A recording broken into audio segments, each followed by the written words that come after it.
नमस्कार मेरे प्यारे विद्यार्थियों, कैसे हैं आप सभी। उम्मीद करते हैं आप सब अच्छे होंगे, बढ़िया होंगे, लाजवाब होंगे और आप सबकी पढ़ाई भी बेहतरीन तरीके से चलेगी। दोस्तों मेरे प्यारे विद्यार्थियों, आज हम कक्षा 9 विज्ञान शुरू करने जा रहे हैं, जिसमें मैं आप सभी को हर एक अध्याय, हर एक चैप्टर को एकदम आसान और सरल भाषा में बताने जा रहा हूं।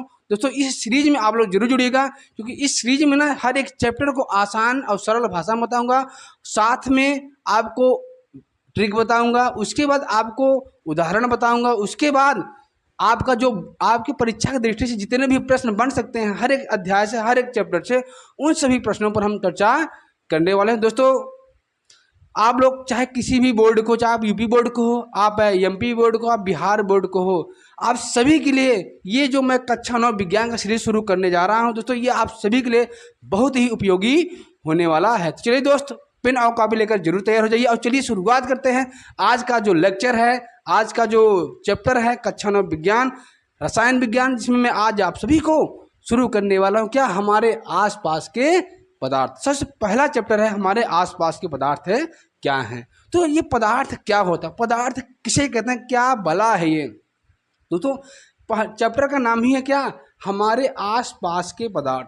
हमारे आसपास क्या, आसपास किस चीज़ों को, किन चीज़ों को, किन वस्तुओं को हम पदार्थ कहेंगे, क्या खास बात होनी चाहिए, किसको हम पदार्थ कहते हैं। हमारे आसपास बहुत सारी चीज़ें हैं, उनमें से हम पदार्थ किसको कहेंगे, क्या उसमें गुण होने चाहिए, वो चीज़ें मैं आप सभी को बताने जा रहा हूँ। दोस्तों पेन और कॉपी लेकर जरूर लिखिएगा, जो चीज़ें मैं बताऊँ बहुत ही ध्यान से देखिएगा, बहुत ही ध्यान से सुनिएगा, ठीक, और लिखिएगा। चलिए शुरुआत करते हैं। बात आई कि हमारे आसपास के पदार्थ, आसपास क्या होता है।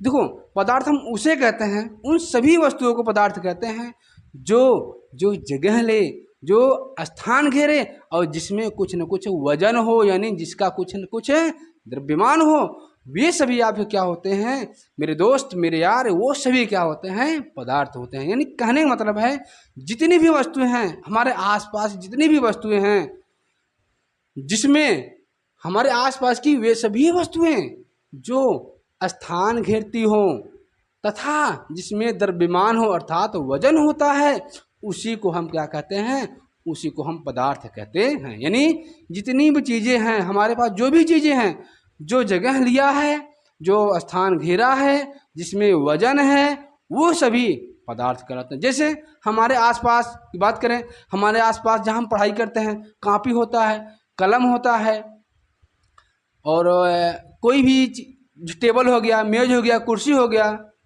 जो हमारा बिस्तरा है जिस पर हम लेटते हैं, वो सब क्या है, वो सब पदार्थ ही तो हैं। कलम हो गया, कापी हो गया, ठीक। ये मार्कर देख रहे हैं, मार्कर, ये इसका कुछ ना कुछ वजन है, 10-20 ग्राम, 100 ग्राम होगा।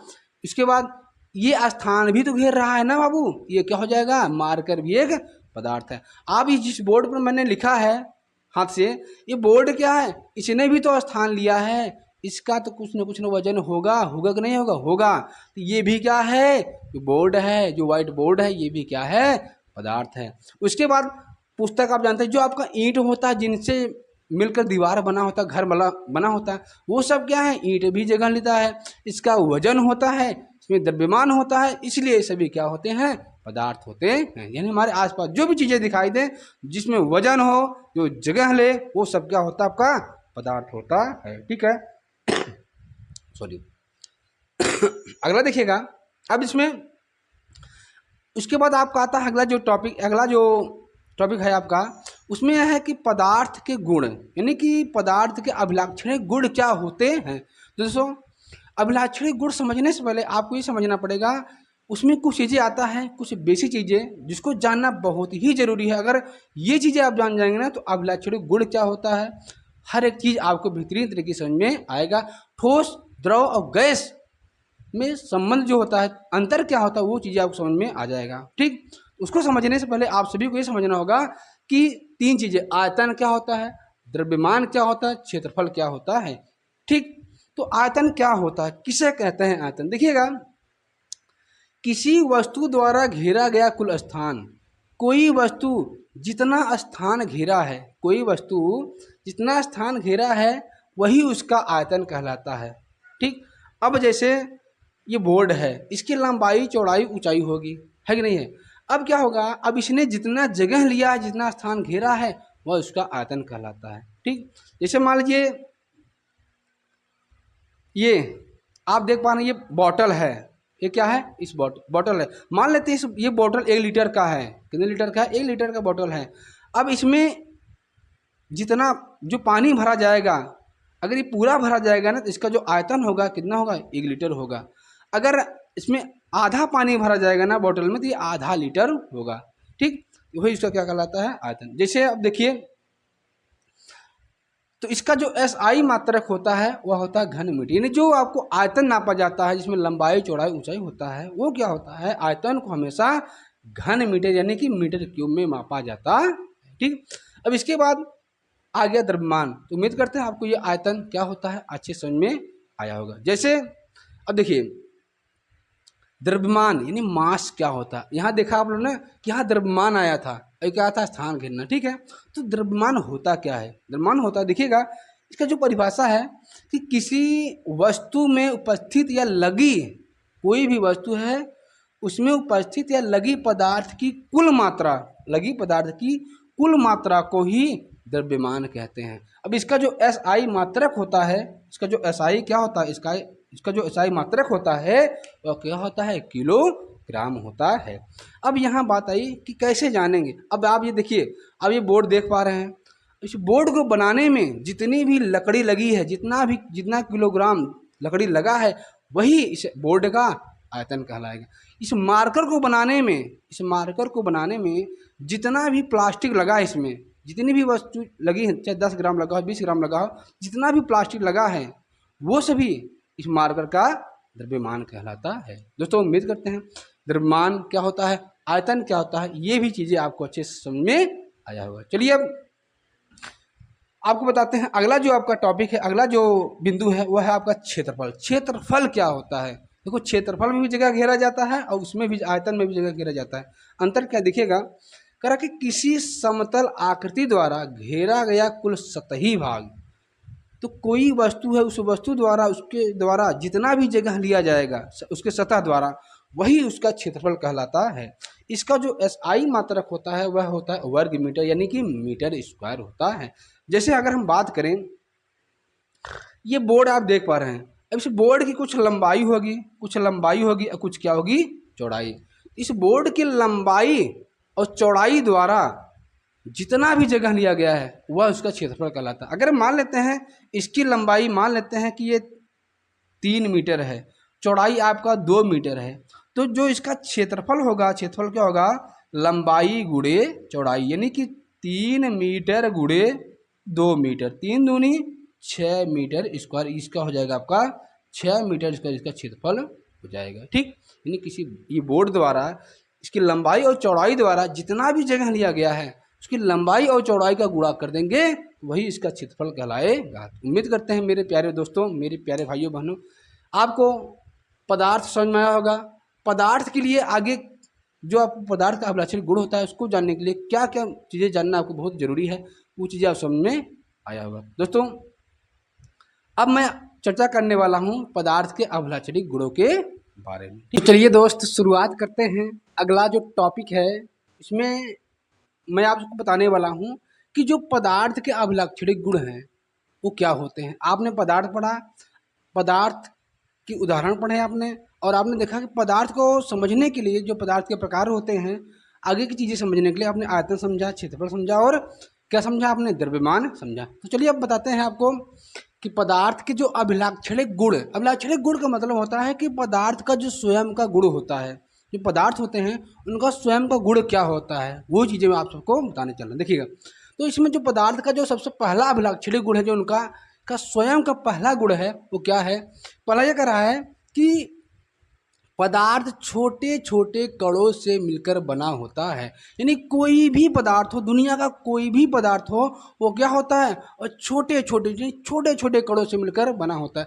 अगर आप ये मार्कर देख पा रहे हैं, ये जो मार्कर है ना, मार्कर भी क्या है, छोटे छोटे कणों से मिलकर बना है। जैसे मान लीजिए कि आपका ये कोई चीज़ है, ठीक है, कोई पदार्थ है, ठीक, ये क्या है, ये छोटे छोटे कणों से मिलकर बना है। कैसे जानेंगे, जब इसको हम तोड़ेंगे तो इसका 2 पार्ट हो जाएगा, फिर इसको 2 तोड़ेंगे तो फिर इसका 2 पार्ट हो जाएगा, फिर तोड़ेंगे से ऐसे कई पार्टों में बढ़ता चला जाएगा, ऐसे बढ़ता चला जाएगा। ठीक, ऐसे क्या होगा, ये पदार्थ क्या होगा, छोटे छोटे टुकड़ों में बढ़ जाएगा, जिससे यह स्पष्ट होता है कि जो पदार्थ है छोटे छोटे कणों से मिलकर बना होता है। जैसे आप मान लीजिए आपके पास चाक है, क्या है, इसे चाक है, चाक।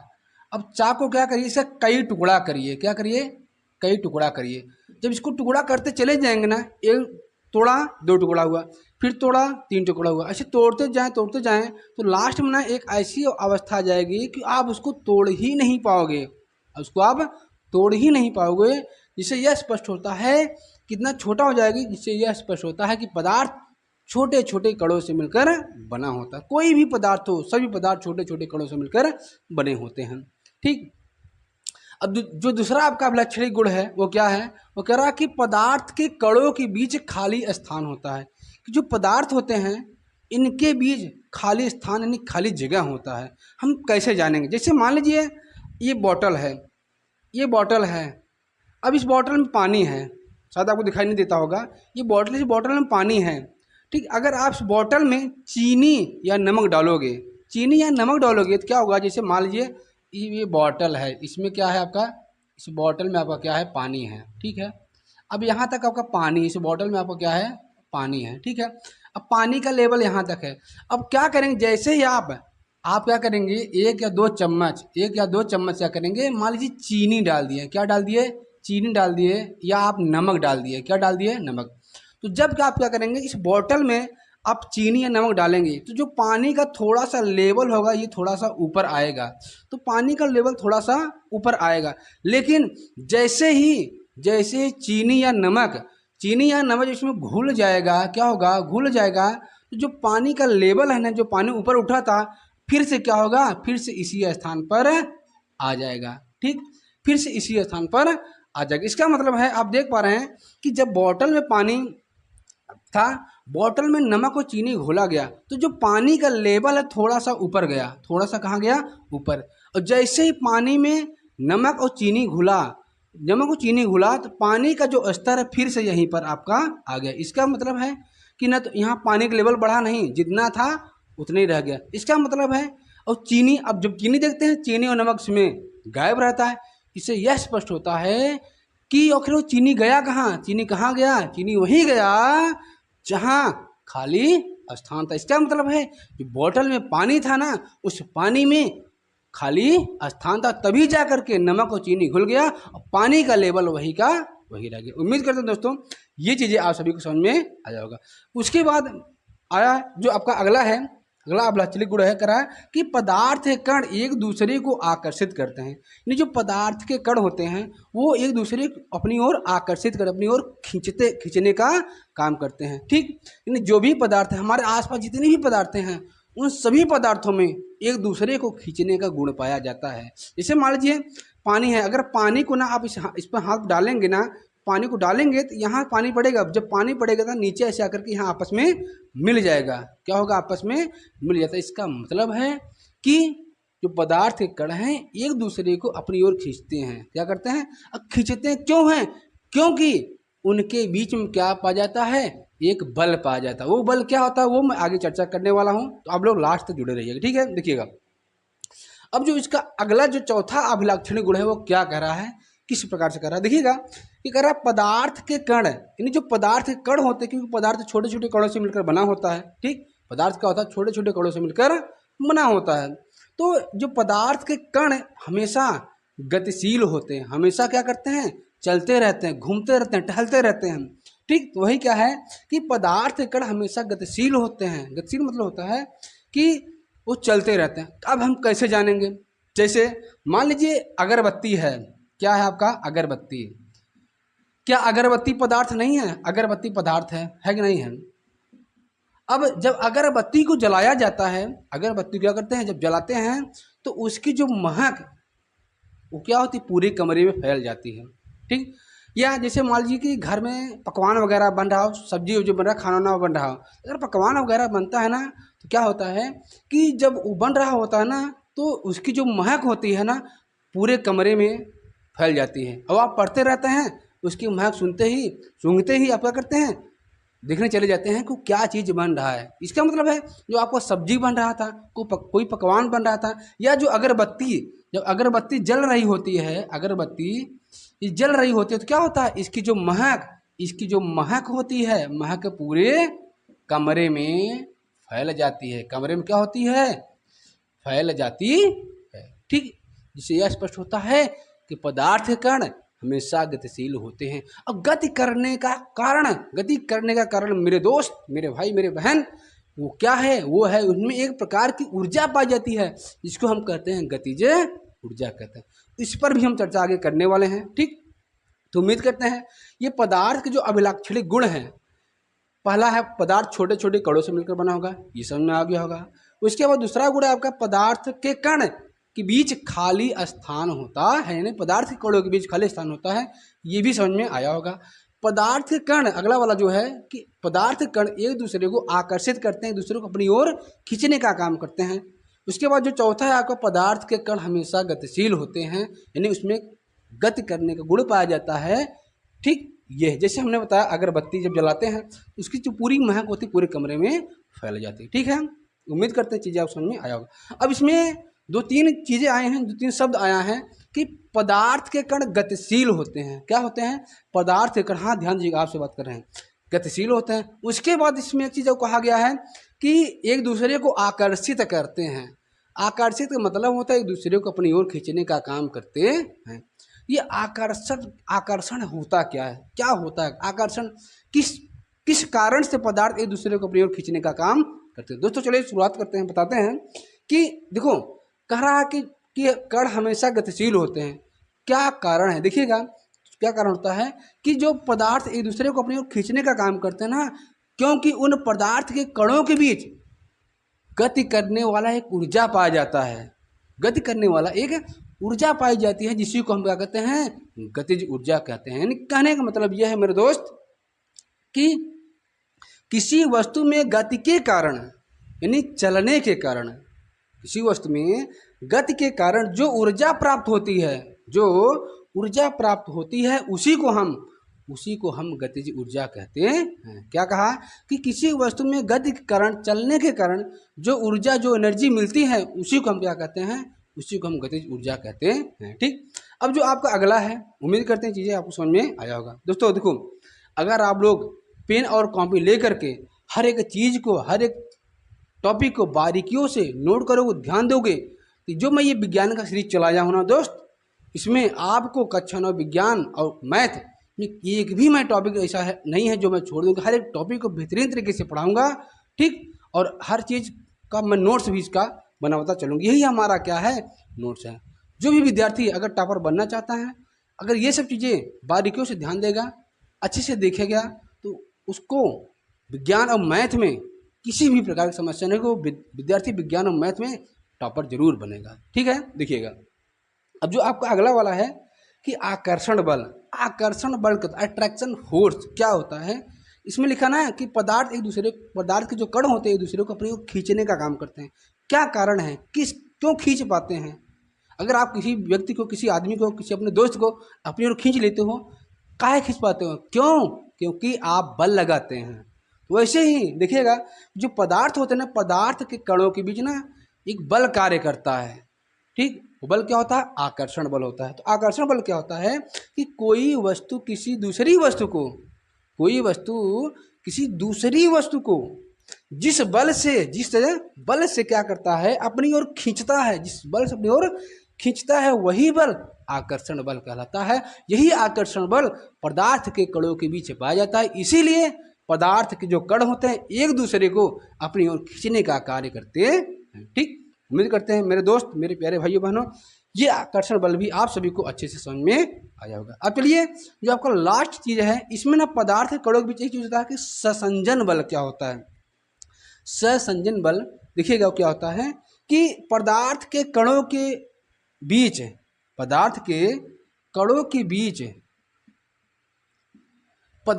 कण होते हैं उनके बीच में जो बल लगता है, कोई पदार्थ, ये पदार्थ कण है, अब इसके बीच में जो भी बल कार्य करता है उसी को हम संसंजन बल कहते हैं। यानी कहने का मतलब ये है मेरे दोस्त कि पदार्थ के कणों के बीच लगने वाला जो आकर्षण बल होता है, कौन सा बल, बल नहीं, केवल आकर्षण बल की बात किया है कि पदार्थ के कणों के बीच लगने वाले आकर्षण बल को ही हम संसंजन बल कहते हैं।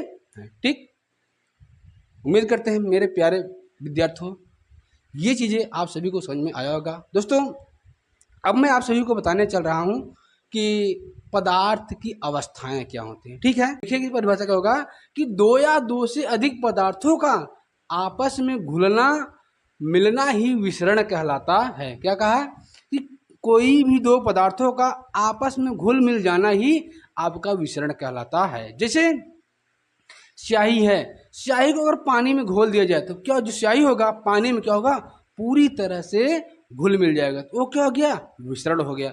उसके वजह से मान लीजिए सब्जी बन रहा है, ये सब्जी है, सब्जी में जो आपका नमक होता है, मसाला होता है, तेल होता है और भी जो पानी वगैरह होता है, तो सब्जी में नमक का, मसाला का, तेल का घुलना मिलना ही क्या कहलाता है, विसरण कहलाता है। तो विसरण क्या है कि किन्हीं दो या दो से अधिक पदार्थों का आपस में घुल मिल जाना ही विसरण कहलाता है। जैसे अगरबत्ती होता है, क्या होता है, अगरबत्ती अगरबत्ती क्या होता है, जब अगरबत्ती को जलाया जाता है ना, तो जो अगरबत्ती का धुआं होता है वो हवा में, यानी हवा मिल करके क्या होता है, पूरे कमरे में फैल जाता है, यानी पूरे हवा में घुल मिल जाता है। इसी कारण अगरबत्ती क्या होता है, हमारे पास आता है, ये मतलब कि महकने लगता है। ठीक है, किस कारण से, क्योंकि जो अगरबत्ती का धुआं होता है ना, हवा में घुल मिल जाता है और हवा के माध्यम से हमारे नाकों तक पहुंचता है, तभी हम सूंघ पाते हैं कि ये आपका अगरबत्ती की महक है। ऐसे अगर सब्जी बन रहा होता है, कोई पकवान बन रहा होता है, तो पकवान जब वो गर्म हो रहता है ना, तो वो क्या होता है,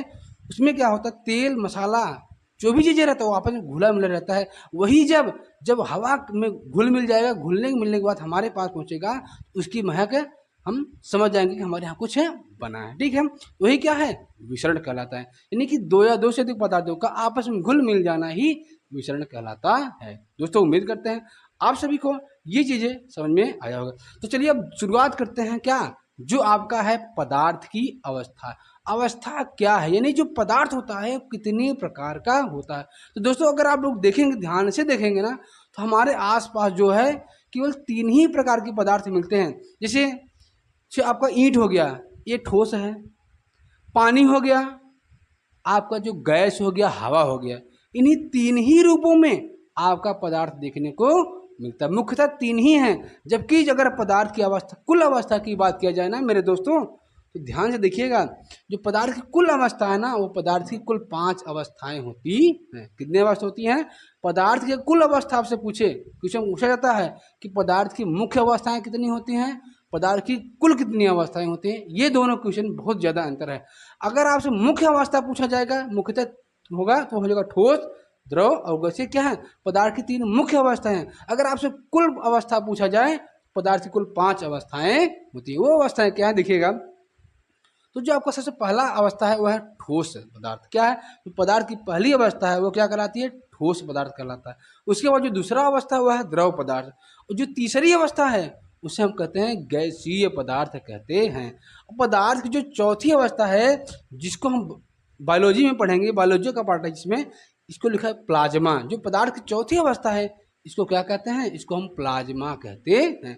और पदार्थ जो पांचवी अवस्था है, पांचवी अवस्था का नाम क्या है, ये वैज्ञानिकों के नाम पर दिया गया है, क्योंकि इस पर 2 लोग काम किए थे। उस पदार्थ की अवस्था का नाम है बोस आइंस्टीन कंडेंसेट, जिसको हम शॉर्ट फॉर्म में कहते हैं BEC, यानी बोस आइंस्टीन कंडेंसेट। ठीक दोस्तों, आपने क्या देखा, पदार्थ की कुल कितनी अवस्थाएं होती हैं, पदार्थ की कुल 5 अवस्थाएं मुख्यतः, यानी ये जो आपकी तीनों है, ये जो तीनों पदार्थ की अवस्थाएं हैं ना, ये मुख्यतः 3 होती हैं। अगर आपसे मुख्यतः की बात करेगा ना, मुख्यतः 3 होती हैं, ये 3 होती हैं पदार्थ की अवस्थाएं। ठीक, अब चलिए दोस्त शुरुआत करते हैं कि पदार्थ की जो 3 अवस्थाएं हैं, ठोस, द्रव और गैस। ठोस किसे कहते हैं, द्रव किसे कहते हैं और गैस किसे कहते हैं। देखिएगा, अगर किसी परिभाषा की बात करें ना, जैसे ठोस है, अब आप देखिए ठोस क्या होता है। जैसे मान लीजिए है आपका है, ये कोई डब्बा है, अब ये क्या है, ठोस है। अब इस ठोस में देखिए इसका जो आकार है, आकार, और जो इसका स्थान है, जो स्थान घेरेगा, हर जगह इसका स्थान घेरने, जो स्थान घेरेगा हर जगह इसका स्थान क्या रहेगा, बराबर है, यानी कि बराबर स्थान घेरेगा। अब इसके आकार में कोई परिवर्तन नहीं होगा। इसका मतलब है कि जो ठोस होता है, ठोस क्या होता है, क्या होता है कि पदार्थ की वह अवस्था, अगर की परिभाषा लिखा जाए कि पदार्थ की वह अवस्था, पदार्थ की वह अवस्था, वह अवस्था जिसका, जिसका आकार, क्या, जिसका आकार और, आकार और आयतन, आकार और आयतन दोनों निश्चित होते हैं। क्या होते हैं? दोनों निश्चित होते हैं, यानी कन्फर्म होता है, उनका आकार बदलेगा नहीं, निश्चित होते हैं, ठोस पदार्थ कहलाते हैं। क्या कहलाते हैं? ठोस पदार्थ कहलाते, क्या कहलाते हैं? ठोस पदार्थ कहलाते हैं। ठीक, क्या कहलाते हैं आपके? ठोस पदार्थ। जो भी पदार्थ हैं, ये बोर्ड देख रहे हैं, इस बोर्ड का जो आकार है, इसका जो जगह घेरना, जितना यहाँ जगह घेर रहा है वही उतना जगह आप कहीं भी लगा देंगे ना, वो उतना ही जगह घेरेगा। तो इसका आकार, इसका जो बनावट है, इसका आकार और आयतन दोनों निश्चित होता है, कन्फर्म होता, बदलता नहीं है। ठीक, जैसे आप मान लीजिए जैसे ईंट हो गया, क्या हो गया? ईंट हो गया, आपका ये बोर्ड हो गया, ठीक है, आपका कुर्सी हो गया, ठीक है, ये सब क्या है? ये सब आपके ठोस पदार्थ है। ठीक, उम्मीद करते हैं ये चीज़ें आपको समझ में आया होगा। अब आपको बताते हैं कि आपका ये द्रव, द्रव पदार्थ क्या होता है। आप देखे हैं पानी, आप देख रहे हैं इसी बोतल में पानी है, तो जो पानी है ना, जिस आकार का यह बोतल है, जिस आकार का यह बोतल है, पानी उसी आकार का हो जाएगा। ये अगर 1 लीटर पानी है ना, इसी 1 लीटर पानी को अगर मान लो इस बोतल रखेंगे, तो ये जो बोतल जिस आकार का रहेगा, जिस प्रकार की इसकी बनावट रहेगी, पानी का भी आकार उसी तरीके का हो जाएगा। अगर यही पानी किसी दूसरे बर्तन में रखेंगे तो पानी क्या करेगा? उसी बर्तन का आकार ले लेगा। यानी कहने का मतलब है, तो देखो अब जो पानी 1 ही लीटर है मगर इसका आकार बदल रहा है, तो जो पानी है बोतल में भरा है वो इसका आयतन होता है। क्या हो जाएगा कि पदार्थ की, इसके परिभाषा बात करें, पदार्थ की वह अवस्था, पदार्थ की वह अवस्था, किस अवस्था की बात किया? पदार्थ की वह अवस्था जिसका, जिसका आकार, आकार अनिश्चित, आकार क्या होता है? आकार क्या होता है? अनिश्चित, तथा, तथा आयतन, किसकी बात किया है? तथा आयतन निश्चित होता है। आयतन क्या होता है? निश्चित होता है। वही क्या होता है? वही द्रव पदार्थ कहलाता है। जैसे अगर मान लीजिए बॉटल में पानी है, ये आपका बॉटल है, इस बॉटल में पानी है, ठीक है, अब इस बॉटल में पानी है, अब इसी मान लेते हैं 1 लीटर पानी है, कितना है? 1 लीटर। अब इसी पानी को हम किसी कटोरे में रख दें, किसी क्या रख दें? किसी कटोरे में रख देंगे, ये पानी क्या होगा? इस कटोरे का आकार ले लेगा।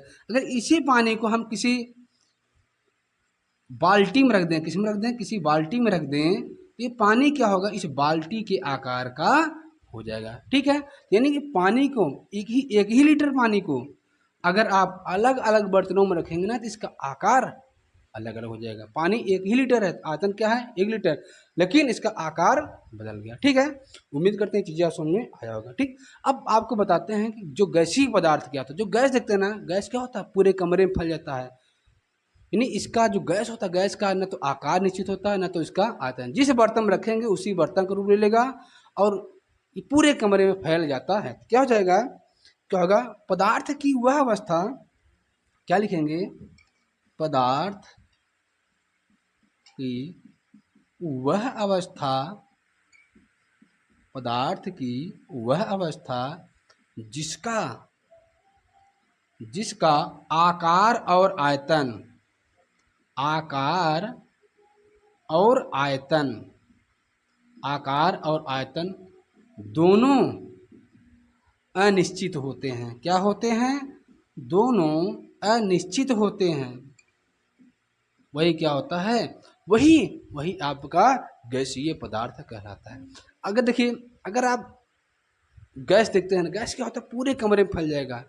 अगर उसी थोड़े से गैस को अगर छोटे सिलेंडर में भरेंगे ना तो सिलेंडर का आकार लगेगा। नहीं, कहने का मतलब है गैस होता है ना तो इसका आकार निश्चित होता है ना तो इसका आयतन निश्चित होता है। उम्मीद करते हैं दोस्तों आप सभी को पदार्थ की जो अवस्थाएं हैं, पदार्थ की 3 मुख्य अवस्थाओं के बारे में आप सभी को पता चल गया होगा कि तीनों अवस्थाएं क्या होती है, इसका परिभाषा क्या होता है। ठीक, आप सभी को समझ में आया होगा। ठीक, तो मिलते हैं अगले वाले वीडियो में। तब तक के लिए धन्यवाद, सत श्री अकाल, राधे राधे, जय हिंद।